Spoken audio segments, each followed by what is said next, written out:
Bonjour, je m'appelle Anne-Marie Roy. Je pense que certains d'entre vous me connaissent déjà. Donc aujourd'hui, je vais continuer la présentation que j'ai faite en fait hier sur l'IA générative et les techniques de prompt. Donc hier, j'ai couvert ces sujets-là. Donc ce que vous voyez là, c'est mon répertoire GitHub.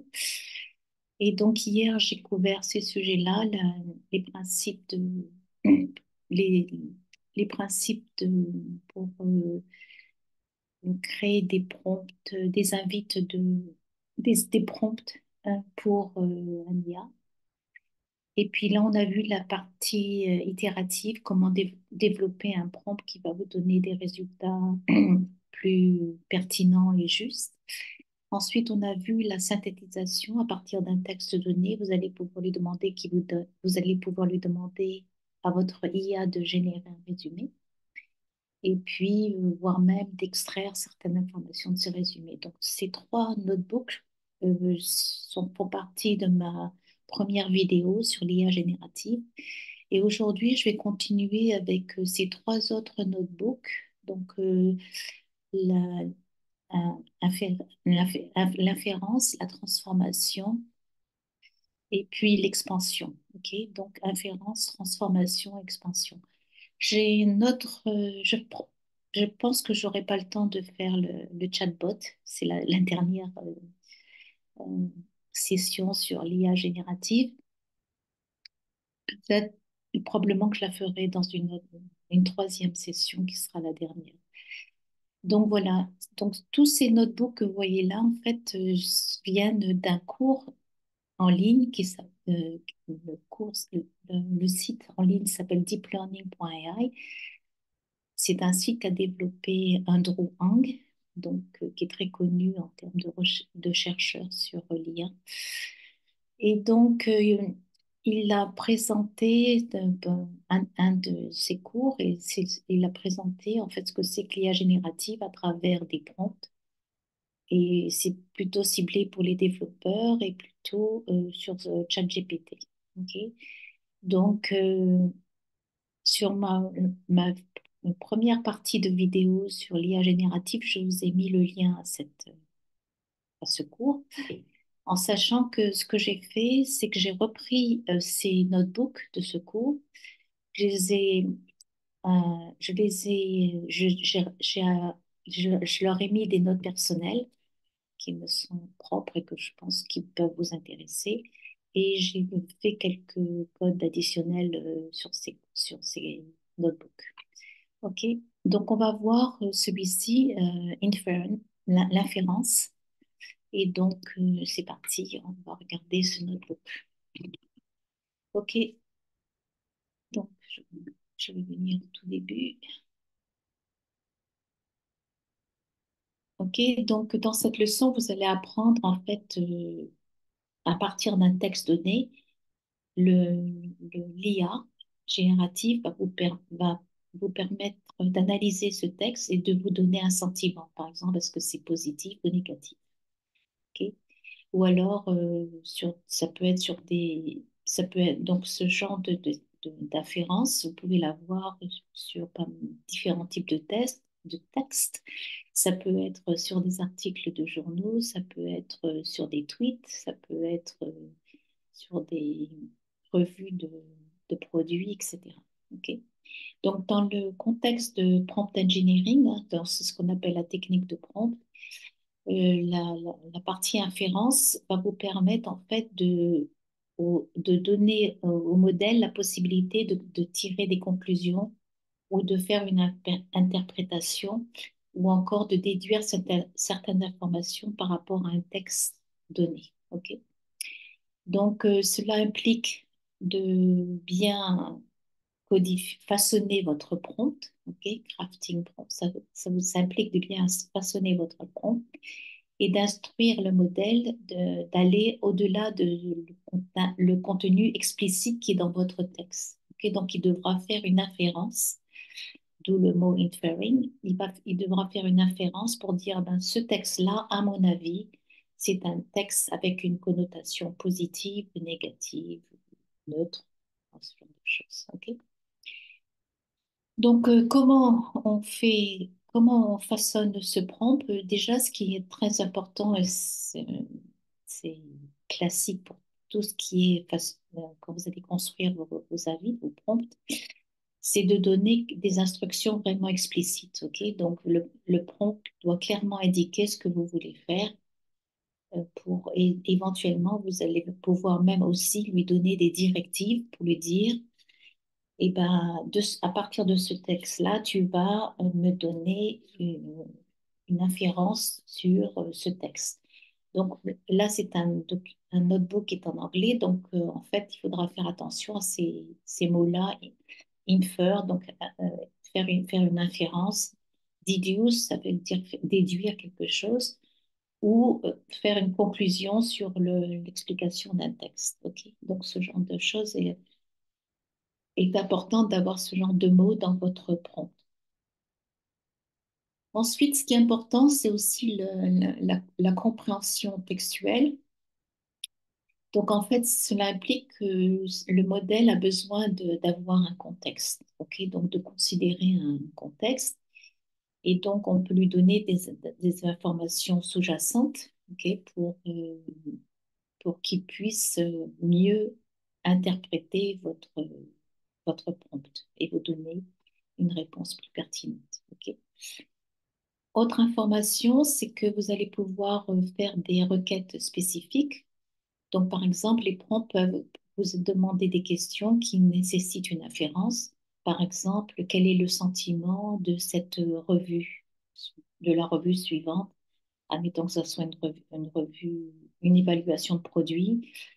Vous allez savoir si le consommateur est, est positivement content de son produit ou pas.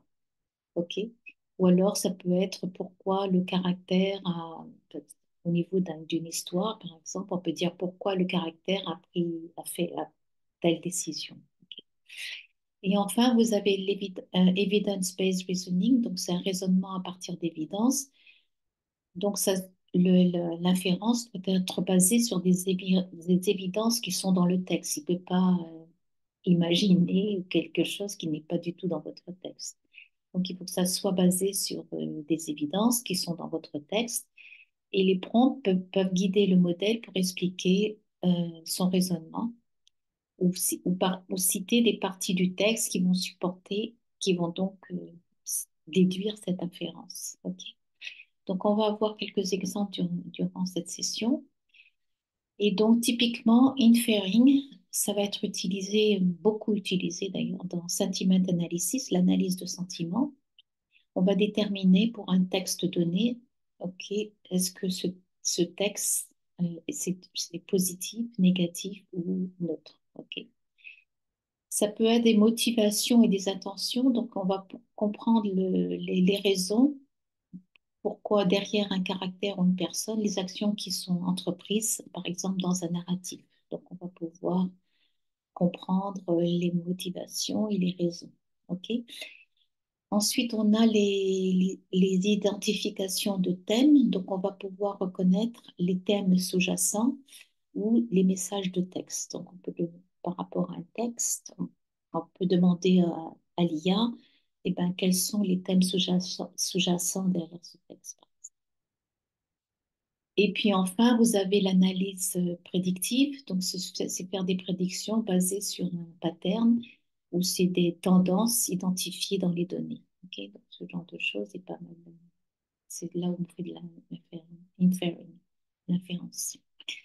Donc, toujours pareil, pour faire vos prompts, ces petits rappels ici, c'est à chaque fois, on vous dit, ben, soyez clair et précis dans la manière dont vous allez écrire votre prompt. Et plus ça sera clair et précis, plus facile sera la, la déduction, l'inférence, en fait. Vous allez pouvoir donner du contexte, donc c'est aussi très important puisque en fait, le- grâce à ce contexte, le modèle va s'appuyer sur ce type d'information pour faire des inférences plus justes. Ok. Ensuite, vous allez pouvoir guider un raisonnement, donc vous allez pouvoir encourager le modèle à expliquer des inférences et ou alors de fournir un- une évidence par rapport à une inférence qu'il a déduite. OK? Et enfin, donc ça, c'est typique de, des techniques de prompt. Vous allez faire de, vous allez faire de l'itération et de l'affinement. Donc, typiquement, en technique de prompt, vous allez partir d'un prompt simple, vous allez voir le résultat et au fur et à mesure, vous allez l'affiner. Donc faites attention, sur le web, vous avez pas mal de personnes qui vous donnent les 10 meilleurs prompts pour faire quelque chose. Évitez ce genre d'application parce qu'en fait, il vaut mieux que vous-même vous constituez ce genre d'approche itérative pour en fait 100 fois mieux ajuster votre prompt à votre demande. Ok. Voilà, donc on utilise OpenAI durant toutes ces sessions. Alors je rappelle, donc j'utilise Google Colab, je suis en professionnel, en pro là, mais vous pouvez très bien utiliser ces notebooks par eux-mêmes, puisqu'en fait vous n'avez pas besoin de souscrire à Colab Pro. Ça peut être, vous pouvez utiliser Colab, la version gratuite de Colab pour exécuter ces notebooks. Alors, vous n'avez pas besoin de GPU non plus, puisqu'en effet, on utilise de la CPU pour ces notebooks. Ok, donc la première chose que l'on va faire, c'est qu'on va installer OpenAI. Donc voilà. Ensuite, on va importer OpenAI. On importe l'OS et donc là, on va utiliser une particularité de Google Colab qui est le user data. Le user data, c'est basé sur des clés, car en effet, quand vous allez utiliser OpenAI en mode API, vous allez devoir créer une clé sur le site de OpenAI. Donc, si vous ne savez pas où le créer, vous faites un Google OpenAI API et puis on va vous donner l'URL pour créer votre clé. Ok, donc là, moi, je l'ai déjà. Donc, voici mon entrée, OpenAI API Key. Et donc là, c'est ma clé que je ne vous montre pas parce que c'est privé. Donc, voilà. Donc, ce bout de code-là, en fait, on va aller chercher les informations de clés qui sont installées sur Google Colab. Ok. Alors, voilà, donc c'est ce qu'on vous dit ici. Donc là, après, j'utilise un package qui s'appelle Pprint parce que parfois je veux imprimer le texte de façon plus jolie que par la simple fonction de print. Donc ça, c'est assez classique. Là, je donne la version. Donc là, on travaille sur la dernière version de Panéa. Donc c'est celle-ci. Et en fait, ensuite, vous avez cette instruction qui est importante qui va donner donc accès à la clé que je vous ai montrée. Donc, si je fais OpenAI et API Key, je vais aller chercher dans User Data ma clé et puis je la mets dans un environnement d'OS. Ok. Donc, pour qu'elle soit toujours disponible euh, lors de l'exécution de ce notebook. Ok, donc après, ce que l'on va faire, c'est qu'on va utiliser beaucoup cette fonction. On appelle ça le helper fonction. Ce sont une fonction qui va vous permettre à partir d'un prompt de données, de vous donner une réponse. Donc, si on regarde cette fonction get completion, vous avez les arguments, la prompt. Donc, il s'attend à ce que vous donniez un prompt ici. Et là, vous avez le modèle. Donc, là, durant toutes ces sessions, j'utilise le modèle 3.5 Turbo. C'est un modèle qui a été largement entraîné, qui est très utile et qui est très performant d'ailleurs. Et en fait, on aurait pu utiliser le GPT-4 ou le GPT-4o. Cela dit, ce modèle-là est beaucoup moins cher, hein, puisque rappelez-vous, derrière, quand vous allez générer votre prompt, il y aura de la tokenisation et la réponse, ça va être également une réponse tokenisée. Et donc, ce genre de choses vous coûte un petit peu. Donc, ça ne va pas vous ruiner, ça va être de l'ordre de centimes d'euros. Euh, donc, voilà. Donc, cela dit, si ce modèle ne vous plaît pas, vous pouvez très bien changer pour GPT-4 ou la dernière version de GPT. Pour OpenAI, c'est GPT-4 Pro. OK? Donc là, qu'est-ce que je fais? Je crée un dictionnaire qui s'appelle Message. Et donc, j'ai deux clés pour ce dictionnaire. J'ai un rôle qui sera le user et j'ai un contenu qui va être le prompt. OK? Et donc, en fait, une fois que j'ai ces informations, la réponse, je vais faire appel à cette classe ici, là, cette instruction create. Et donc là, eh ben, je vais vous créer la réponse. Donc, basée sur le modèle GPT-3.5 Turbo, basée sur le prompt que vous m'aurez donné.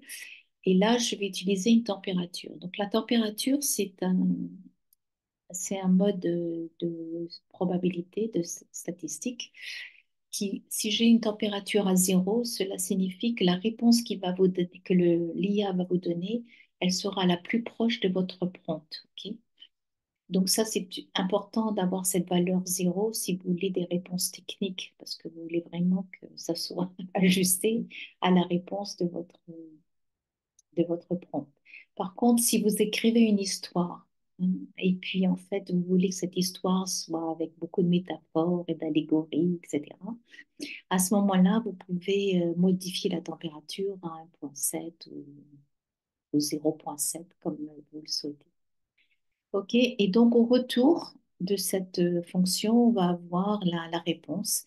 Donc là, on va prendre la première réponse du premier message, pardon, et on affiche le contenu de la réponse. OK, donc voilà ce que ça fait. La ligne ici que vous voyez, c'est pour initialiser le client OpenAI. OK. Donc là, on va rentrer dans le vif du sujet parce qu'en fait, durant tout ce notebook, je vais faire appel à cette fonction-là, getCompletion. OK. Donc là, on est dans le mode, la technique d'afférence. Donc là, on a la revue d'une lampe. OK? Donc, assumez que ça, par exemple, vous êtes sur un site d'e-commerce et que vous avez un consommateur qui vous donne une revue sur cette lampe. OK. Euh, et donc, on vous dit, voilà, j'avais besoin d'une lampe pour ma chambre.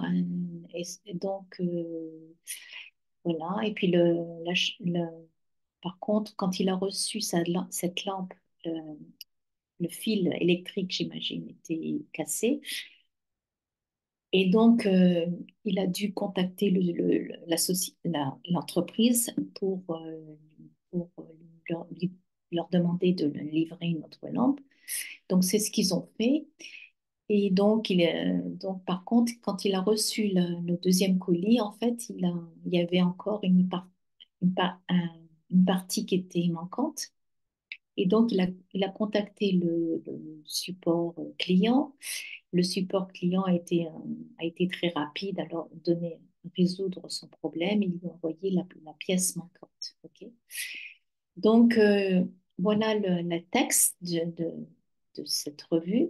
Et donc, en fait, ce que l'on va faire, c'est que je vais demander à l'IA qu'il me donne un sentiment pour ce texte. OK? Donc, c'est ce que je vais façonner mon prompt.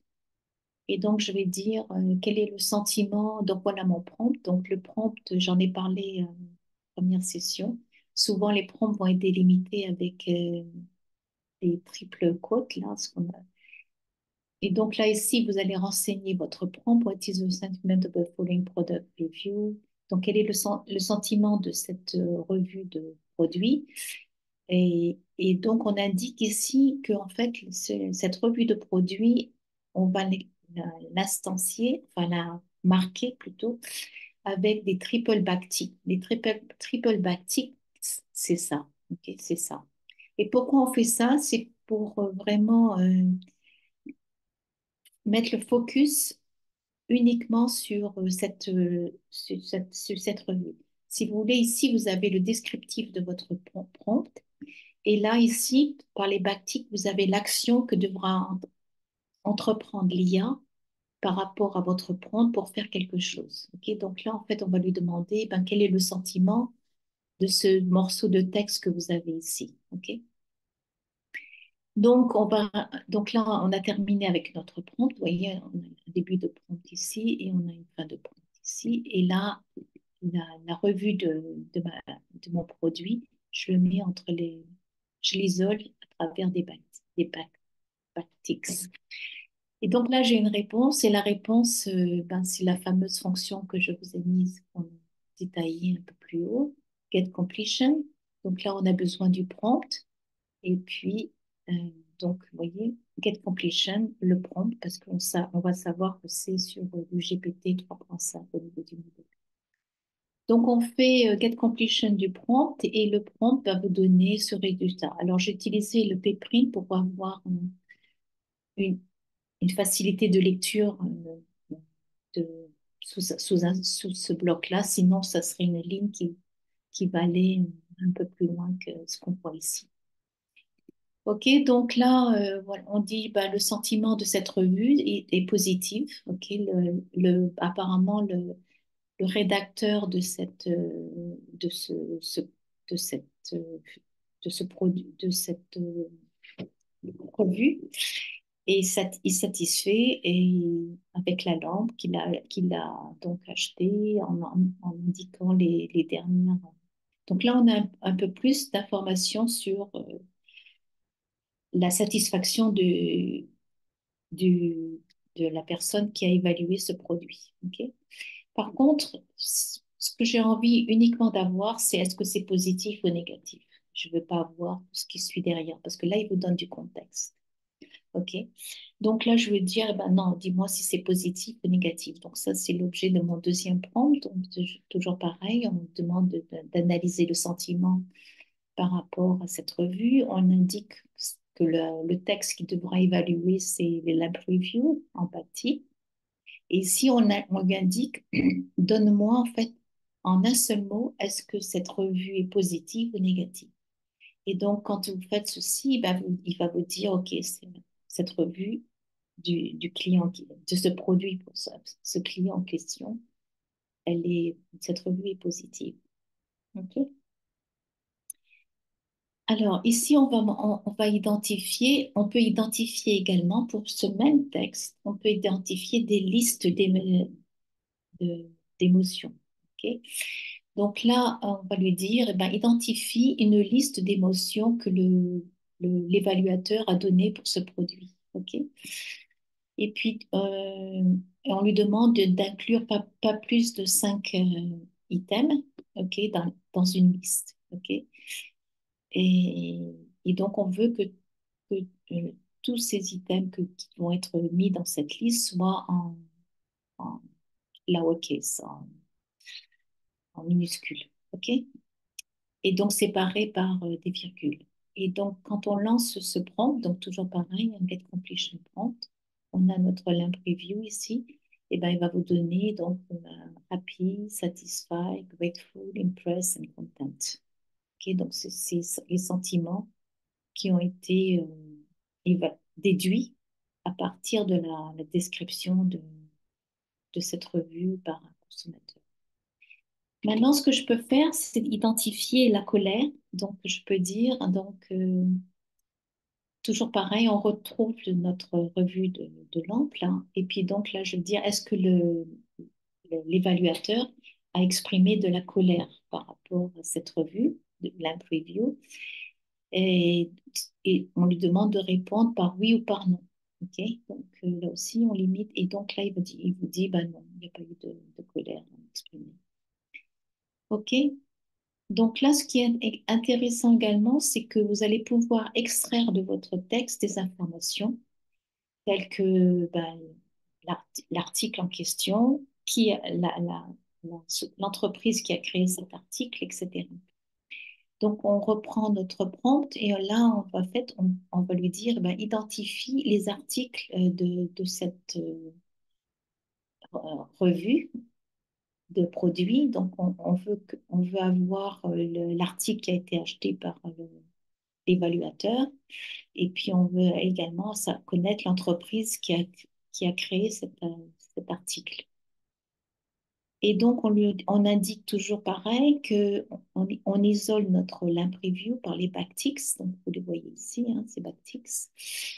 Et puis, on va lui demander de formater la réponse en objet JSON. Ok. Et au niveau de cet objet JSON, je veux en fait deux clés. L'item, donc l'article et puis la marque. Ok. Et donc, bah, c'est ce que l'on fait, et on lui demande de faire sa réponse aussi courte, concise que possible. Ok. Donc, il va vous donner cette réponse hein, qui est très concise. En fait, il a suivi vraiment vos instructions. Il a dit, ben voilà, la première clé, c'est item, c'est la lampe. La deuxième clé, c'est la brand et c'est Lumina. Et Lumina, ça a été indiqué dans je ne l'ai pas détaillé, là, mais dans le document, là, ici, oui, c'est marqué là, Lumina. Ok. C'est la marque de la lampe. Ok. Donc, voilà une autre manière d'extraire des informations du texte et de le formater en format JSON. Ok. Ce que l'on peut faire également, c'est de faire plusieurs tâches à la fois. Donc, on va faire un autre exemple ici. Donc, toujours pareil, je retrouve le link preview là, qui va être l'objet du façonnage que je vais faire avec mon prompt. Donc là, ici, je lui dis, bah, identifie les articles suivants. Donc, on lui demande, en fait, c'est quatre clés parce on va faire un format JSON. Donc, qu'est-ce que je lui demande? Je lui demande le sentiment de cette revue. Je lui demande, est-ce que l'évaluateur est en colère ou pas? Et là, vous voyez, ce que je demande, c'est des valeurs booléennes. Est-ce que c'est vrai ou est-ce que c'est faux? Ok. Ensuite, je lui demande ben, quel est l'article qui a été acheté par l'évaluateur. Et enfin, quelle société a créé, quelle entreprise a créé cet article. Ok. Donc là, on veut que ce soit un format JSON avec ces clés-là, sentiment, anger, item and brand.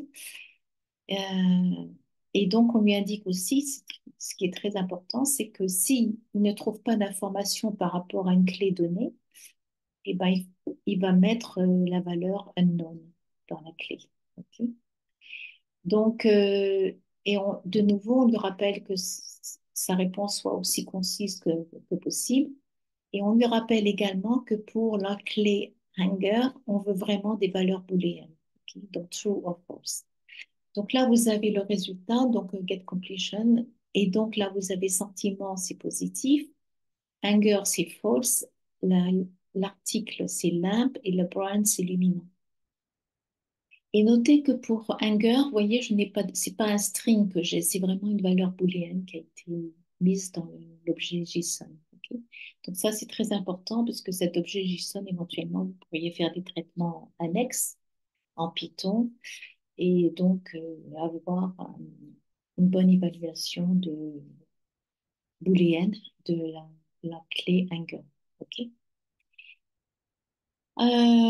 Donc voilà, et puis ce que l'on peut faire également, c'est faire une inférence sur des sujets. Ok. Donc là, vous avez un sujet, vous avez un article, c'est un article fictif, hein. Mais en effet, souvent, on peut faire des inférences sur des articles.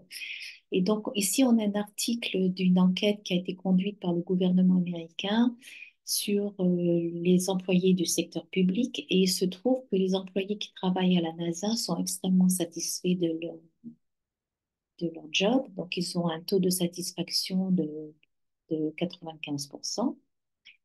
Et donc, on a ici une information d'un employé de la NASA, John Smith, qui dit que ouais, c'est un endroit fantastique pour travailler, les équipes sont formidables, etc., etc. Et vous avez le directeur de la NASA, le directeur Tom Johnson, qui lui dit ben, il est content que cette enquête est positive pour la NASA, car en effet, il a des équipes formidables, etc., etc. Et l'enquête se termine par le fait que pour le département de Social Security Administration, donc l'administration de la sécurité sociale aux États-Unis, en fait, le taux de satisfaction des employés est beaucoup moindre. Donc, c'est de 45%, indiquant que les employés ne sont pas toujours très satisfaits par leur job. Et donc là, en fait, le gouvernement va s'attarder sur ce genre de problème et essayer de trouver des solutions pour augmenter le taux de satisfaction. Donc voilà en quelques succinctement ce que ce texte donne.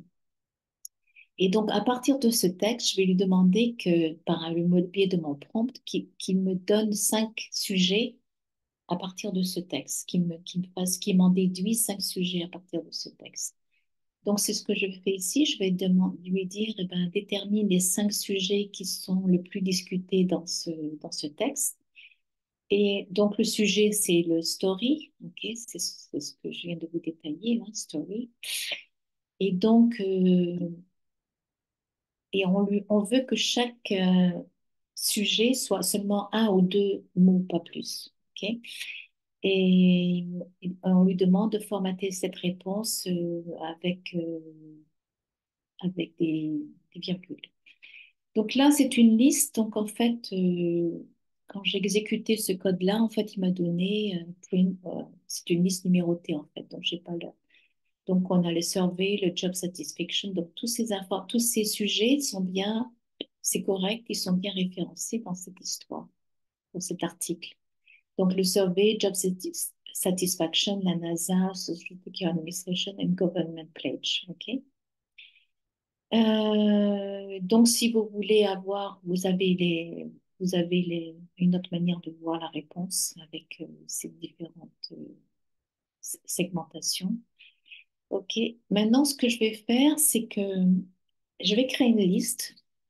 Donc, cette liste, je la crée de toutes pièces.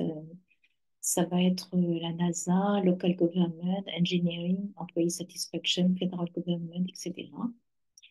Et donc, cette liste va me permettre, par rapport à un article, de le classer dans une de ces listes. OK? Donc, souvent, si vous regardez des sites en ligne de news, vous allez avoir des catégories. Donc, vous aurez, ben, par exemple, international, local, santé, etc. Donc, ce genre de sujet aide à classifier un article. Donc, c'est là, ici, on dit les sujets sur lesquels on veut classifier notre histoire, notre article.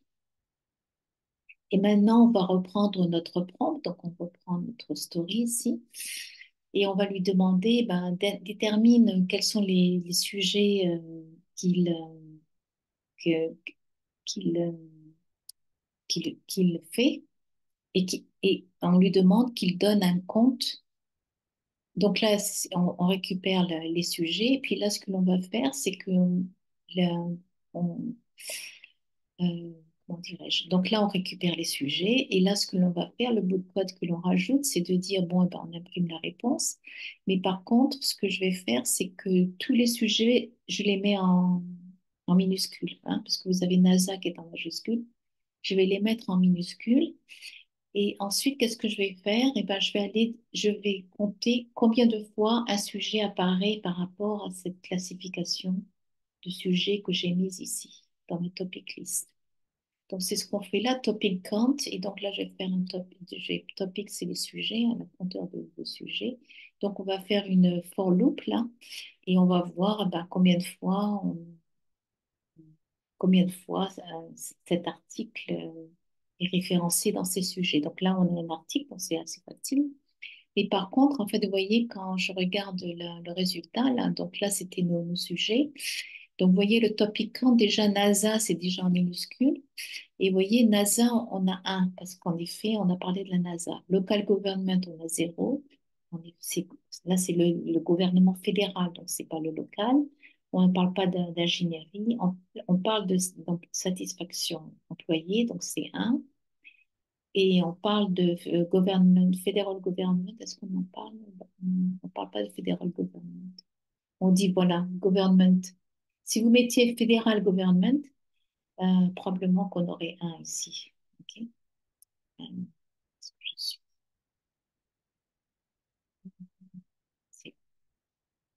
OK, donc on a 0. OK, donc on continue. Maintenant, ce que je peux faire, c'est de prendre donc là, je vais faire une petite, mais un meilleur formatage. Je vais utiliser du Markdown, ok? Et donc là, je fais un Markdown display. Et donc là, j'ai mon output. Donc Markdown output, je reprends mes sujets, je les mets en gras. C'est typique de construction de Markdown. Et j'ai mon compteur. Pour chaque sujet, je vais prendre donc les comptes de chacun de ces sujets.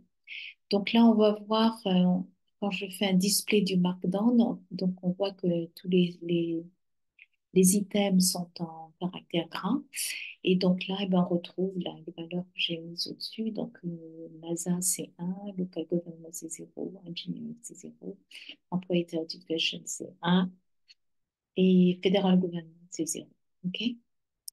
Ce que l'on peut faire également, alors ce qui est important ici à remarquer, c'est par rapport à cette inférence sur des sujets dans un contexte donné, c'est qu'en fait, c'est ce qu'on appelle du zero shot prompting. Je n'ai pas indiqué à l'IA ce texte, c'est positif ou négatif. Je ne lui ai pas indiqué ce genre d'information. Pourtant, il était capable de le déduire. Pourquoi? Parce qu'en fait, de nos jours, les modèles d'IA sont extrêmement bien entraînés et sont capables, à partir d'une analyse de texte, de vous fournir, euh, par le simple fait d'avoir été très bien entraîné, de vous fournir ce qu'on appelle du zéro shot prompting. C'est-à-dire que je n'ai pas eu à, le- à le labelliser cette, cette histoire pour dire c'est une histoire positive. Ok. Donc, c'est ce qu'on vous indique ici. Hum, Ok. Hum, où j'en suis. Ok, donc là, je crois qu'on a fini avec ce... Oui, voilà. Et donc, ah oui, non, il y avait aussi cette partie-là. Donc, après, je peux dire, ben, maintenant que vous avez analysé votre article, et vous l'avez classé dans un domaine particulier, ben maintenant, ben par exemple, si je suis intéressée par la NASA, je vais pouvoir savoir est-ce qu'il y a eu un article sur la NASA, un nouvel article sur la NASA de, de classifier. Et donc là, on vous dit alerte, new NASA story a été classifié. Donc ce genre de choses, c'est pas mal parce que notamment si vous faites de la recherche, notamment avec les sites archives, en fait, vous pouvez très bien balayer ce site. Et puis, à chaque fois qu'il y a un article sur, je sais pas, l'IA générative, X, Y, Z, vous pouvez récupérer cette information et finalement donner une alerte par rapport à un nouvel article qu'on vous suggère d'aller lire. Ok.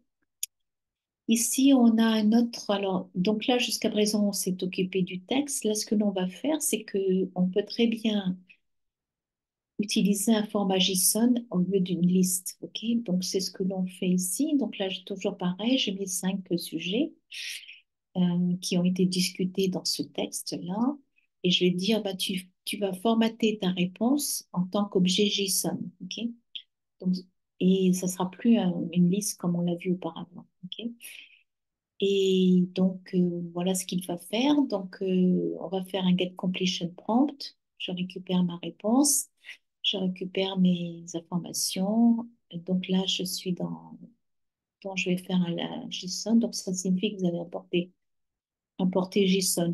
Voilà, je l'ai importé là. Donc là, maintenant, je peux faire un load d'un document JSON. Donc là, en l'occurrence, c'est ma réponse. Et puis, donc là, je convertis les comptes en Markdown. Donc ça, c'était ce qu'on avait vu auparavant, etc. Donc ici, ce que vous voyez là, la première réponse, c'est du JSON. OK? Et la deuxième réponse, c'est le Markdown. OK? Alors, on vous encourage à expérimenter par vous-même. Et donc, j'ai testé quelque chose. J'ai dit, tiens, voilà, j'ai ce bout de texte. J'espère. Donc, c'est malgré les écueils, Jeanne a été déterminée à finir son projet en temps et en heure. Elle est restée tard le soir et a travaillé tous les week-ends. OK? Euh, et donc, voilà, c'est un texte qui n'est pas du tout classifié. Hein. Je n'ai pas dit si c'est positif ou négatif. Et le fait, l'inférence va vous déterminer est-ce que ce texte est positif ou négatif ou une autre chose. Donc, voilà mon prompt. Donc, basé sur ce texte, OK. Est-ce que tu peux affirmer l'attitude de Jen pour ce projet? OK. Et donc, je demande je reprends ma get completion là. Et puis donc voilà, d'après d'après ce qui est indiqué dans le texte, it can be inferred that que Jen est très committed, très impliquée dans ce projet et dédiée à ce projet, etc. Et donc, il vous donne du contexte ici. OK? Donc là, ce que je peux dire, c'est non, mais ok, très bien, tu m'as donné du contexte, mais donne-moi simplement, give me only one sentiment. Et donc, il va me dire dedication, elle est vraiment dédiée à ce projet, etc. Et puis après, je lui demande qu'il m'en donne 5 d'émotions sous forme de bullet point. Et donc là, il vous dit ben, determination, persévérance, commitment, dedication. Donc là, il m'en donnait que 4 parce que bon, la phrase est très courte, mais enfin, bon, vous voyez le résultat. Voilà, donc là, c'est le notebook sur l'inférence, donc souvent utilisé pour des analyses de sentiments, extraire des informations d'un texte sur des sujets donnés, etc. OK? Donc, voilà, voilà. On va continuer. Donc, maintenant, on va voir une autre technique de, de prompt, c'est la transformation. OK? Donc, je reviens ici. Et donc, on va, on va donc regarder la transformation. Et quand est-ce qu'on utilise la transformation? Ben, souvent, c'est par rapport à de la traduction, par exemple. Ça peut être de la traduction de langue, mais ça peut être aussi la manière, des corrections grammaticales ou des corrections de la, man- la manière, des corrections que vous avez faites au niveau d'un mot qui a été mal épelé, etc. OK? Ça peut être fait également sur un ajustement de ton, OK? Et ça peut être pour dire, eh ben, par exemple, si vous avez l'habitude de parler en slang, de dire hein, dude, enfin, et mec, écris-moi un sujet sur écris-moi un email pour ce client, etc. Et au lieu de dire, et donc la transformation, c'est de dire, hey mec, c'est de dire, dear customer, cher client, etc., etc. OK? Donc, bon, on verra des exemples dans ce notebook. OK? Donc, la particularité de la transformation, c'est que vous allez guider le modèle IA à convertir ou altérer des données d'un format, d'un style ou d'une structure vers une autre structure. OK? Donc, toujours pareil, on retrouve ces informations-là qui sont importantes. Là, faire en sorte que votre prompt soit bien spécifique. OK? Euh, surtout qu'il inclut le format donc, en entrée et en sortie, input et output, et, ou plutôt le format en sortie. Et ensuite, vous allez pouvoir donner des exemples. Donc, toujours pareil, c'est toujours pour mieux récupérer un résultat qui soit le plus juste. Et toujours pareil, lui donner un contexte, ok, donc, ce genre de choses. Donc, toujours pareil, on utilise, donc le début, c'est pareil, on retrouve notre fonction get completion. Et donc là, on va voir un exemple de traduction, ok? Donc, comme on vous l'indique ici, ChatGPT, il y a pas, c'est pas que ChatGPT, hein. La plupart des modèles de langage de nos jours sont entraînés en plusieurs langues. Donc, Mistral, ChatGPT, Gemini. Le dernier en date, c'est Claude Sonnet 3.5, qui est aussi un très, très bon modèle de langage et qui est donc aussi en plusieurs langues. Ok. Donc, ici, on a un exemple de traduction avec ChatGPT. Et voilà notre exemple. Donc, j'ai un prompt et je dis, bah, traduis l'an- le, le texte suivant de l'anglais vers le français. Ok. Donc, c'est Hi, I would like to order a blender. Et donc, la réponse, ça va être salut, j'aimerais commander un mixeur. Ok. Alors, j'aurais pu lui demander ici, je vous laisserai le faire, de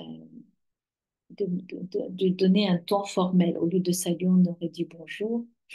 Bonjour, j'aimerais commander un mixeur. Ok. Donc là, il a repris hi, c'est un peu familier en anglais. Ok, donc après, on continue dans l'identifiant de langage. Donc, par exemple, vous allez avoir ce prompt, tell me, on peut demander, donc là, on sait que c'est de l'anglais vers le français. Par contre, vous pouvez aussi demander au modèle de langage qui vous identifie une langue, parce qu'il y en a tellement, il y en a plus de 300 langues, il me semble. Donc, par exemple, vous allez pouvoir donner ce prompt, Tell me which language is this? Donc, on lui donne, vous voyez, les baptiques, là, on les retrouve. Combien coûte le lampadaire? Et donc, il va pas vous donner la traduction, il va dire, eh ben, ça, c'est du français. This is French. OK?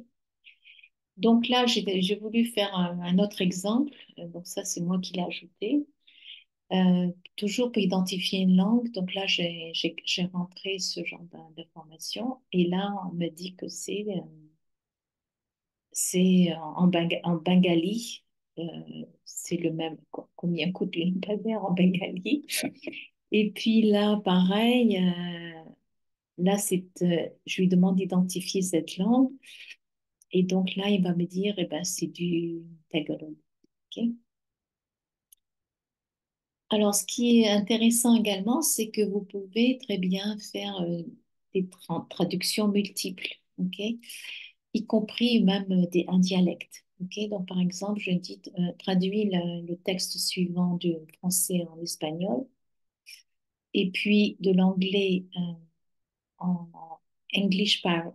Donc, English Parrot, c'est un peu comme le slang. Et puis en Burmese, ok? Donc, un autre type de langage, un autre type de dialecte, en fait. Ok. Donc, ces deux-là, c'est des dialectes. Et donc, voilà la réponse qu'il vous donne. Donc là, c'était en français, j'ai un fils. En espagnol, c'est tengo un hijo. En anglais, c'est I have a son. En English Parrot, c'est I've been having a son. Et en Burmese, c'est I got a son. Alors, je me suis amusée à mettre le Burmese. Bon, pour ceux qui ne connaissent pas, le Burmese, c'est un dialecte qu'on parle dans la ville de Birmingham, en Angleterre, au Royaume-Uni. Et donc, ce dialecte-là, il est beaucoup utilisé dans la série Netflix Peaky Blinders, que je vous recommande vivement. C'est une excellente série avec des acteurs tout aussi excellents, notamment le fameux Cillian Murphy. OK, donc un petit pitch Netflix durant cette vidéo. Voilà, donc un exemple de traduction multiple, y compris des dialectes. OK. Maintenant, ce que je peux faire, c'est de demander des traductions avec un ton. OK. Donc là, je vais lui dire, traduis ce texte du français à la fois dans un langage formel et dans un langage informel. Et donc, le texte qu'il doit traduire, c'est Would you like a pillow? OK? Donc, regardez les délimiteurs. Vous voyez, là, j'ai commencé par un 3 triple code. Je termine par un 3 triple code au niveau de mon prompt. Et au niveau de l'action qui devra être faite sur ce prompt, vous voyez, là, je mets en simple code. OK? Donc, ça, c'est pour séparer euh, un bloc de mon prompt actuel.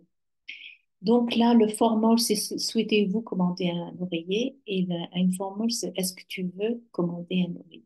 Ok, donc, ce genre de choses. Alors après, ce que l'on peut faire, ouais, donc c'est ce qu'on vous indique ici, vous voyez, ici, le nota bene.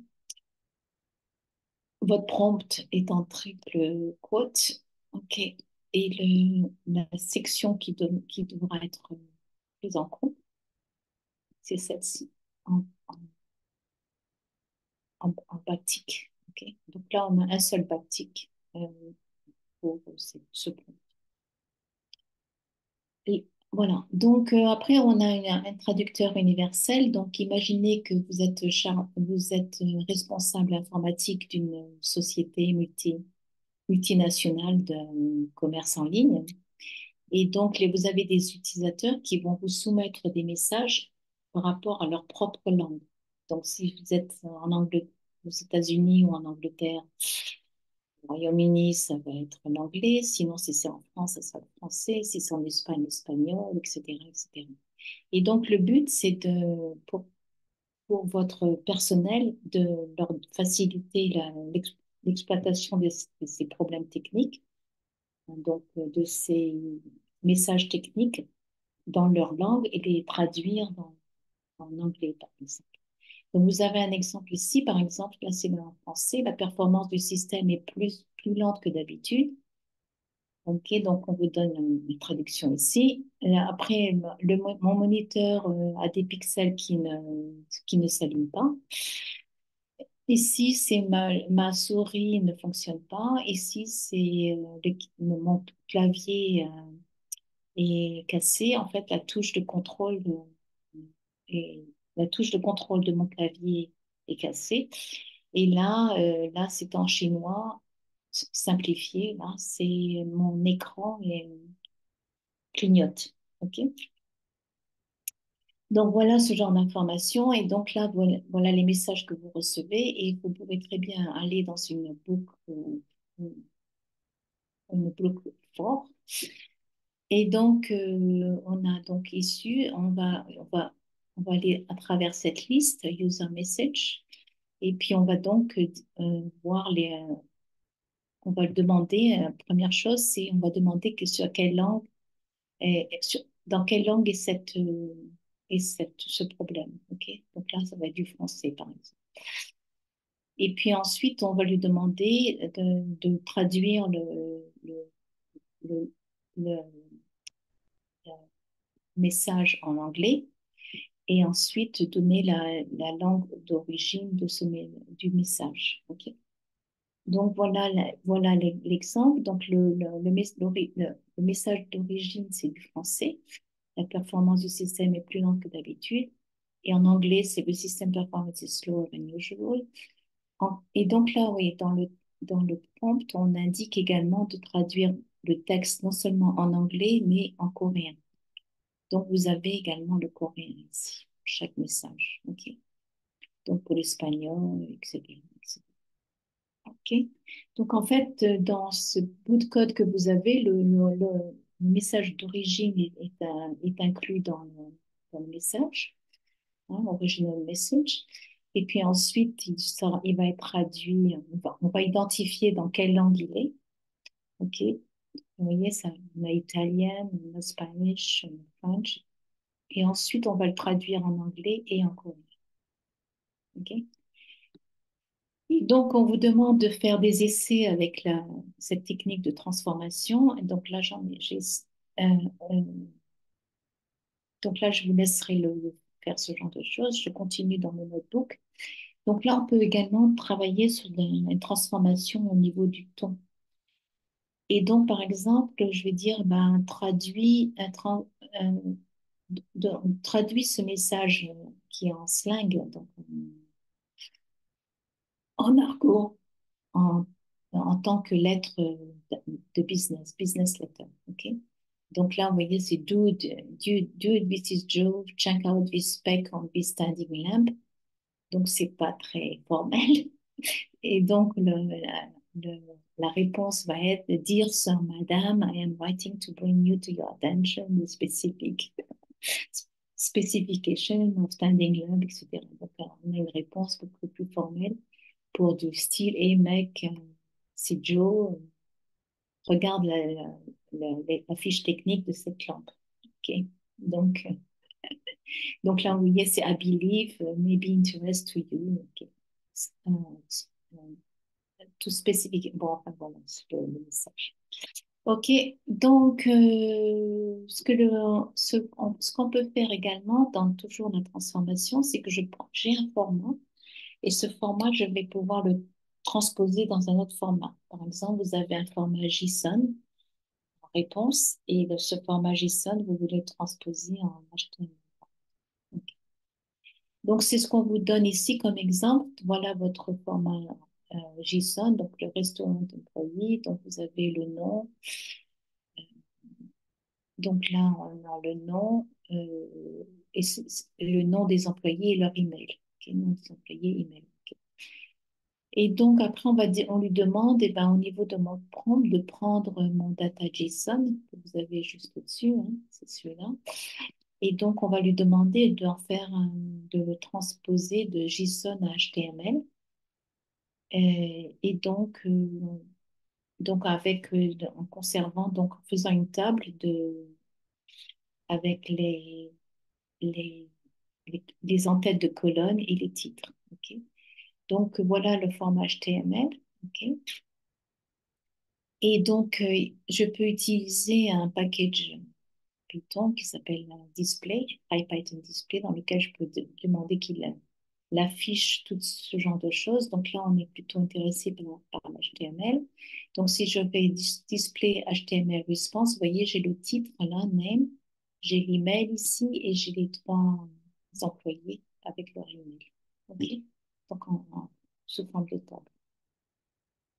Donc là, ce qu'on peut faire également, c'est d'ailleurs beaucoup utilisé avec les grands modèles de langage, c'est que vous voulez rédiger un texte à une personne très importante dans votre organisation ou alors vous allez rédiger un article de blog et vous voulez vous assurer qu'il est bien écrit, qu'il n'y a pas de faute, que les mots ne sont pas, sont bien sont correctement épelés, etc., qu'il n'y a pas de faute de grammaire. Donc, vous pouvez très bien utiliser un modèle de langage pour faire ceci. Donc, c'est un petit exemple que l'on vous donne ici. Donc là, on a un texte, c'est une liste avec donc ces entrées-là. The girl with the black and white puppies have a ball. Donc, c'est pas correct comme phrase. Alors, en fait, c'est the girl has a ball, not have. OK? Après, Yolande has her notebook. Donc là, cette phrase est correcte. It's going to be a long day. Does the car need its oil change? Donc là, ça sera aussi correct. Et puis, there goes my freedom. They are going to bring their suitcase. Donc là aussi, you're going to need your notebook, etc. Donc, je vous laisserai le. Et donc, on a une liste ici, on va aller dans une for loop. Et donc, on va récupérer pour chaque item de votre for loop, donc pour chaque phrase, on va appliquer le prompt. Donc, le prompt, c'est de faire un proofread, de réviser le texte et de corriger tous les aspects les mots qui sont mal épelés ou les erreurs de grammaire. Ok. Et puis, pour certains, carrément réécrire la version. Ok. Donc, c'est ce qu'on fait ici. Vous voyez, donc là, il a corrigé la première. The girl with the black and white puppies has a ball. Là, il n'y a pas eu d'erreur trouvée. Troisième phrase, il n'y a pas d'erreur trouvée. There goes my freedom. They are going to bring their suitcase. Donc là, il n'y a pas d'erreur trouvée. Et là, il a réécrit des mots. Notamment, il a réécrit des mots. Par exemple, ici, là, c'est mal appelé. Check. Donc là, c'est This phrase is to check ChatGPT for spelling abilities. Euh, donc là, il a réécrit la phrase, You are going to need a notebook, etc. Ok. Donc voilà ce genre de choses que vous pouvez faire avec le grand modèle de langage, notamment ce qu'on appelle en anglais de proofreading, c'est la révision de texte au niveau grammatical et euh, s'assurer que les mots sont bien écrits. OK. Donc ici, qu'est-ce que j'ai? Donc là, on a un texte complet qui a probablement des, des, des erreurs. OK. Donc, on lui demande de faire un proofread et de correcter cette revue. OK. Donc, on met sur ce texte-là. Et donc, voilà là, ce qu'il a fait. Donc, I got this from my doctor, blablabla, for her birthday. She keeps talking my so I got this for my daughter for her birthday because she keeps taking mine from my room. Yes, adults also like pandas. Donc, c'était par rapport à un jouet de panda, ok, que le père avait commandé et ce jouet de panda est arrivé un jour plus tôt. C'était dans la première session où vous voyez ça. Et donc là, eh ben, il raconte ce genre de choses. Et donc là, le modèle de langage a fait a, euh, vérifier que le texte est correctement écrit. Alors, vous avez une instruction, un package qui s'appelle Redline et qui va vous permettre de différencier entre ce qui a été ce que vous avez créé, votre texte initial, et ce qui a été modifié par l'IA, par exemple. Donc, c'est pas Redline, ça n'a rien à voir avec l'IA, c'est simplement une comparaison de texte.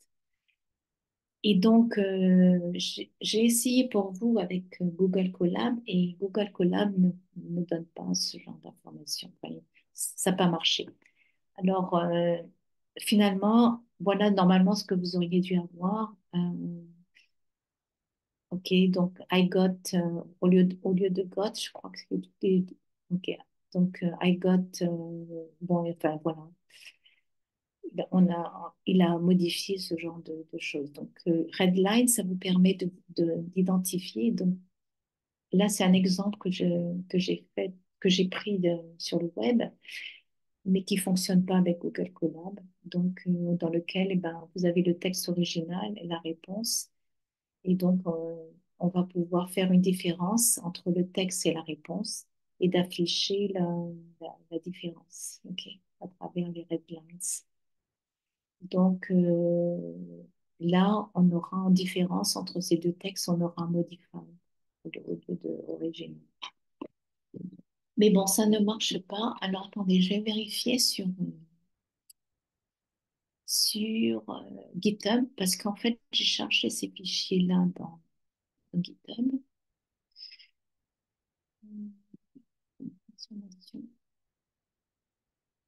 Et je pense que GitHub, en chargeant le notebook, il a réussi à récupérer ce genre d'informations. Donc, il comprend ce que c'est que les redlines. Je suis assez surprise. Il me semble, hein, à moins que j'ai rêvé, c'est aussi possible. Mais voilà, voilà. Donc, on va voir ça. Alors, voilà.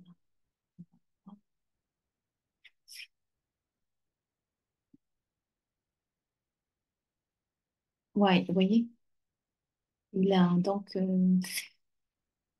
Google Colab, apparemment, c'est pas très bien géré les redlines, mais si vous utilisez un Jupyter Notebook classique, euh, ce que fait GitHub d'ailleurs, vous verrez ce genre de choses. Ok. Ça, c'est ce que j'ai mis dans le GitHub, dans le notebook. Donc, cette extraction, vous voyez là, oubliez-la. Donc, en fait, on voit bien qu'il a, qu'il a fait ce genre de choses. Ok, donc voilà pour expanding, euh, transformant. Voilà. Qu'il y a d'autres? Ah oui, donc ça, c'est quelque chose je connaissais pas. Vous avez un style qui s'appelle APA Style et qui est un style qui est pas mal, j'ai découvert ça à travers ce notebook, qui est pas mal utilisé pour des articles de recherche, pour structurer une information de façon homogène. OK? Donc, vous avez un exemple ici, donc profil incorrect. Donc, on retrouve le texte en question, là, le texte, celui-là, là. Et donc, on lui demande eh ben, de formater ce texte dans un style un peu plus homogène et formel. Donc, voilà, with craftsmanship and attention to detail in product. Donc, c'est assez sophistiqué comme réponse. Et là, je vous explique ce que c'est que le APA, parce que je ne connaissais pas, American Psychological Association Style Guide. Et donc, on vous indique que c'est beaucoup utilisé pour désigner un papier de recherche académique, notamment dans les sciences sociales, l'éducation et la psychologie. Donc, c'est un style particulier. Alors, si vous avez, je ne connais pas tous les styles, mais vous pouvez très bien. Je crois même qu'on pourrait essayer, je ne l'ai pas fait, qu'on pourrait essayer, par exemple, Jeremy Howard, c'est la personne qui a créé FastAI, la librairie FastAI, à partir duquel j'ai créé ce groupe d'études. Euh, en fait, ChatGPT a récupéré son style de présentation des sujets. C'est un très bon instructeur. Et à la limite, je sais pas, je ne l'ai pas testé, là, mais vous pourriez très bien demander à ce que le texte en question là, soit présenté avec le style Jeremy Howard.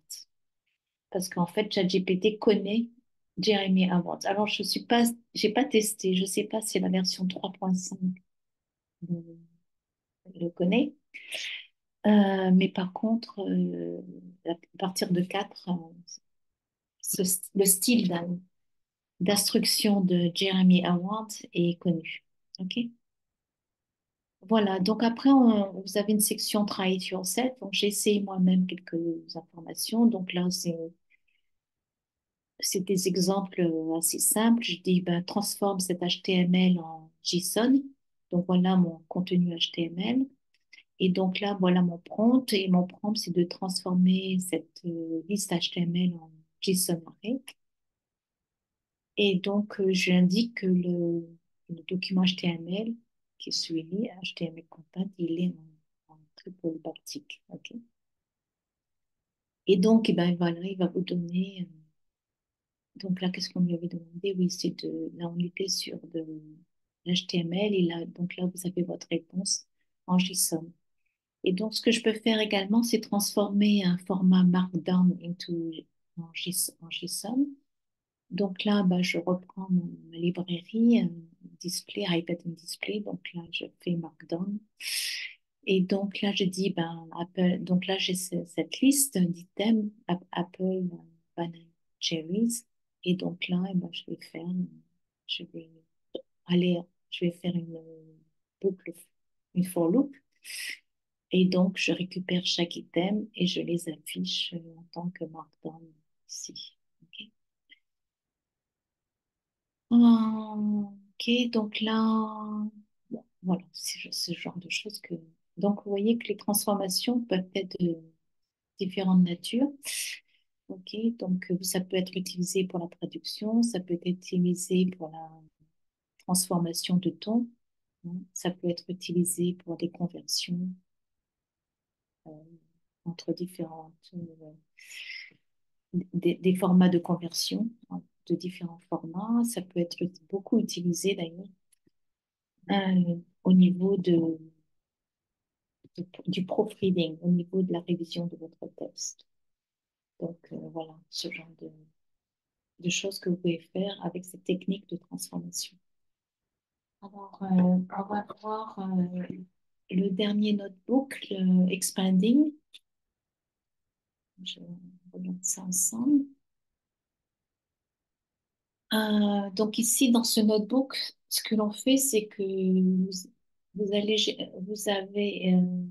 un service client et vous allez devoir, donc, donc c'est toujours pareil, c'est pour un site d'e-commerce et vous avez des consommateurs qui peuvent être pas satisfaits d'un produit, etc. Et donc, vous allez devoir consulter ces revues de produits et donner pour chacune de ces revues un email au client, répondre au client à travers la revue qu'il en a faite d'un produit donné. OK? Donc, expanding, ça va vous permettre, c'est une méthode, c'est toujours pareil, c'est toujours une technique de prompt. Et ça va être une méthode qui va vous permettre de donner plus de détails. OK? Donc, l'idée derrière, c'est que vous allez donner au modèle suffisamment de contexte et d'informations pour qu'il puisse générer quelque chose en sortie de pertinent. OK? Donc, toujours pareil, le principe, c'est ça, c'est que vous allez toujours commencer par un prompt simple. Donc, ça, c'est classique quand vous allez façonner votre prompt. Vous allez rajouter du contexte. Mais bon, je vous laisse regarder tout ça, on l'a déjà vu. Donc là, on a l'accès à OpenAI. Donc, on installe par OpenAI. Donc, toujours pareil, on retrouve notre fonction, helper function, comme on dit, get completion. Et donc là, en fait, on a cette revue pour un mixeur. Et donc, cette revue pour un mixeur, on l'a déjà vu dans le notebook précédent, en inferring, je crois. Cette revue était négative. Ok, donc, en fait, le client n'est pas du tout content. Il n'est pas du tout content au niveau du prix et il n'est pas du tout content parce qu'il y a des pièces qui sont manquantes, etc. Donc, vraiment, il est extrêmement énervé par, le produit qu'il a réceptionné. Et donc, le but, c'est de... Oups, j'ai perdu mes connexions. Et donc, le but...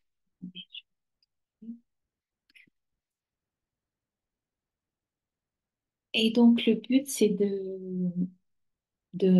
par rapport donc, aux revues d'un consommateur sur un produit donné, de rédiger un email pour bien comprendre ce que pour bien comprendre le contexte, le sentiment de sa revue et répondre de façon appropriée à ce client.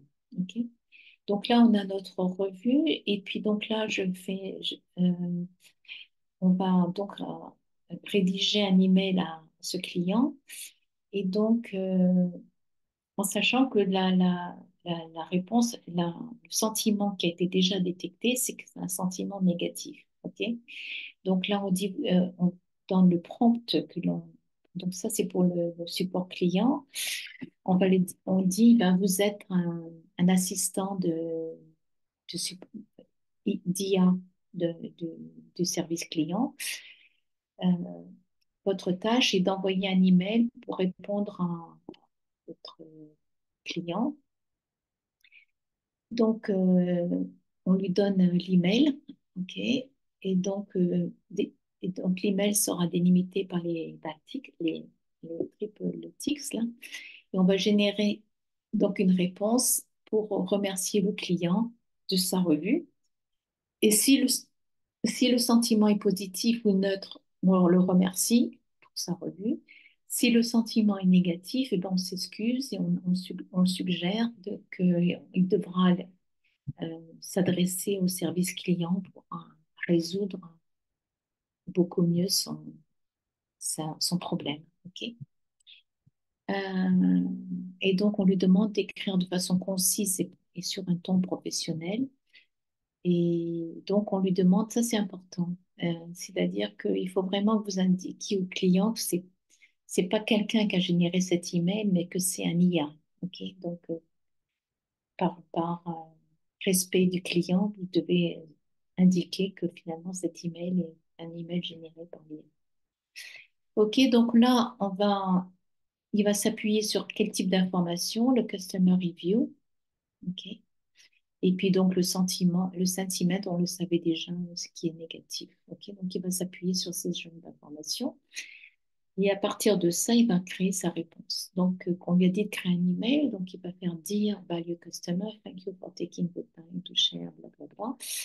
Et donc, là, vous voyez, j'utilise un print. Et en fait, pour avoir, au lieu de naviguer euh, vers la fin comme ceci, j'utilise pprint, pretty print en anglais.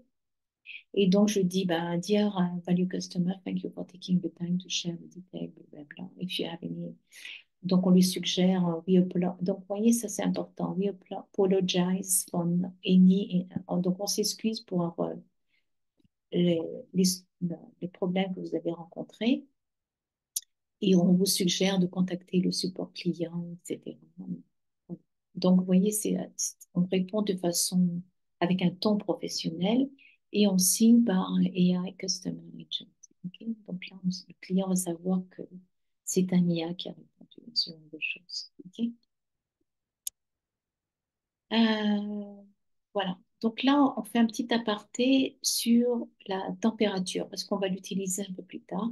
Donc, vous avez vu quand j'ai créé quand on a eu qu'on a la fonction, le helper function, on a mis une température euh, par défaut, elle est à zéro. Voilà, ici. Température zéro. Ok. Donc, zéro, ça signifie qu'on va rester le plus proche de votre invite. On ne va pas être créatif. Ok. Donc maintenant, je vous présente ce paramètre de température.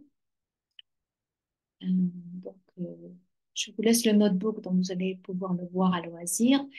Donc, en fait, en résumé, donc par défaut, la plupart du temps, la température sera à zéro. Ok. Par contre, si vous voulez qu'elle soit si la réponse à votre prompt soit plus créative, prenez une valeur supérieure à 1. Donc, pour choisir la bonne température, si c'est du creative writing, donc si c'est un écrit créatif, par exemple, vous voulez écrire un roman, une histoire, etc., ben, il vaut mieux passer de la température zéro à la température 0,7, voire moins 1 ou 1,5 pour, pour donner plus d'espace créatif à l'IA. Sinon, pour des écrits techniques, restez sur la température zéro parce qu'il faut vraiment que votre réponse soit bien adaptée à votre prompt, en fait. Et puis sinon, Balance Text Generation. Donc là, eh ben, vous pouvez utiliser une température 1 pour maintenir une balance entre la crédibilité et ce qui est prédictible. Ok. Donc, si vous voulez à la fois être euh, prédictible par rapport à votre invite, mais aussi avoir un peu plus de créativité, utilisez la température. Ok, donc ici, ce que l'on fait, c'est que pour ce prompt, je vais m'amuser justement sur la température. Donc, je vais mettre une température à 0,7. Alors, quel type de prompt nous avons? Donc là, c'est toujours le même prompt hein, sur la revue client, donc sur un produit pour lequel il n'est pas satisfait. Et par contre, on voyait, on s'approche de 1, là, on est un peu plus créatif dans la réponse. Donc, c'est toujours pareil, c'est un email. Et donc, je vous donne ici en pré-print, print. Dear value customer, OK, donc, thank you for taking the time to share your detailed feedback with us. Donc, merci de partager votre feedback détaillé avec nous. On est vraiment désolé d'apprendre cette expérience au niveau du prix. Donc, en effet, de la fluctuation des prix parce qu'il s'est rendu compte que les prix sur le site fluctuaient de mois en mois presque. Donc ça, et non seulement les prix étaient plus élevés, mais en plus le produit était défectueux, pas de bonne qualité. Euh, donc, euh, donc on s'excuse pour ce problème qu'on vous a causé. Et puis, si vous avez d'autres problèmes, bon, consulter le service client, etc. Donc, c'est un petit peu plus créatif, puisqu'en effet, on va dire merci pour votre loyauté, votre feedback. On essaye de rendre, enfin, de vraiment prendre en considération la, la revue négative du client. OK? Donc là, vous avez une section Try Parenting on Your Own. Donc là, ce que j'ai fait ici, c'est que, donc on est dans l'expansion, hein. Donc là, ce que j'ai fait au niveau de ce prompt, c'est que je lui dis, explique-moi le machine learning. Et donc, je lui donne les informations du contexte. J'ai machine learning is a subfield of artificial intelligence, etc., etc. Et puis, je vais dire, tu me donnes les voilà, qu'est-ce que je veux dire? Voilà. Et explique le machine learning en détail en se basant sur les sujets suivants. Donc, la définition et les concepts clés, le type de machine learning, supervised, reinforcement learning, les algorithmes les plus souvent utilisés dans le machine learning, et puis les applications de machine learning dans différentes industries et les défis potentiels et les considérations d'éthique associées au machine learning. Ok. Et donc là, c'est mon texte. Et donc là, je vais faire mon prompt. J'ai dit, utilise un langage clair et concis, euh, euh, spécifique à une audience qui a une compréhension de base en sciences en sciences informatiques pour expliquer quoi? Pour expliquer ça, ok? Pour expliquer le machine learning. Et donc, vous avez un résultat, ok? Et puis, il va vous dire ce genre de choses. There are three main types of machine learning, supervised learning, unsupervised learning, reinforcement learning. Les algorithmes, parce que je lui ai demandé quelque chose de concis, donc il vous donne quelque chose de concis en résultat. Donc, les algorithmes connus, enfin, les plus utilisés, c'est linear regression, decision tree, support, etc. Et dans les industries suivantes, donc en finance, en santé, en commerce, en banque et la niveau de transportation. Et les challenges, les défis qu'on peut et les considérations éthiques à évaluer, c'est ben, les biais dans les données. Et puis les données personnelles à considérer, le manque de transparence, ok, parce qu'on peut voir souvent que c'est une boîte noire en fait. Et puis les dangers potentiels, en sachant que ça peut remplacer des jobs par rapport à cette automation qui va être faite. Donc en fait, bon, voilà, conclusion qui arrive. Ok. Donc voilà, j'ai terminé pour ces trois sessions, ces trois notebooks. Je ferai une autre session sur le chatbot. Ok, donc si je reviens sur les prompts engineering hein, dans mon répertoire GitHub, on a, fait- j- donc on a fait tout ceci et donc là je vais terminer par ce chatbot dans une prochaine session, probablement demain. Bon, demain, je pense. Voilà, donc j'espère que cette session vous aura été profitable et puis je vous dis